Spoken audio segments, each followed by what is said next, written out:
മാനവകുലത്തിന്റെ രക്ഷയ്ക്കായി സ്വർഗീയ മഹിമകളെ വെടിഞ്ഞ് താണഭൂമിയിലേക്ക് ഇറങ്ങി വന്നു.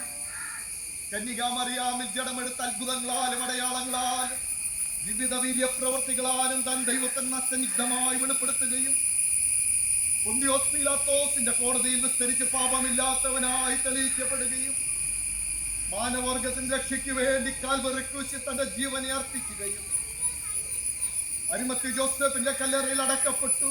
മൂന്നാം ദിനത്തിൽ മരണത്തെയും പാതാളത്തെയും ജയിച്ചുയർത്തെഴുന്നേറ്റ് പിതാവിന്റെ വലത്തുഭാഗത്തിന് നമുക്ക് വേണ്ടി പക്ഷപാതം കഴിക്കുകയും ചെയ്യുന്ന തന്നെ കാത്തിരിക്കുന്ന വിശുദ്ധന്മാരെ ചേർക്കുവാൻ എത്രയും വേഗം വരുന്ന യേശു ക്രിസ്തു ദൈവപുത്രനെന്ന് ജോയൽ വിശ്വസിക്കുന്നുവോ?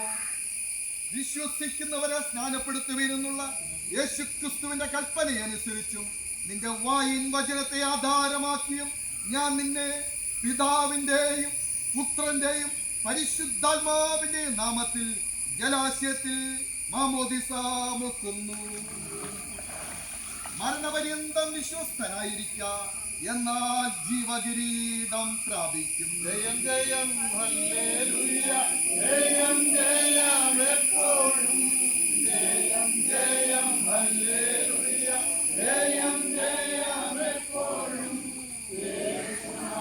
യേശുനാമത്തിനു ജയം ജയം എപ്പോഴും, യേശുനാമത്തിനു ജയം ജയം എപ്പോഴും. ശത്രുതരണ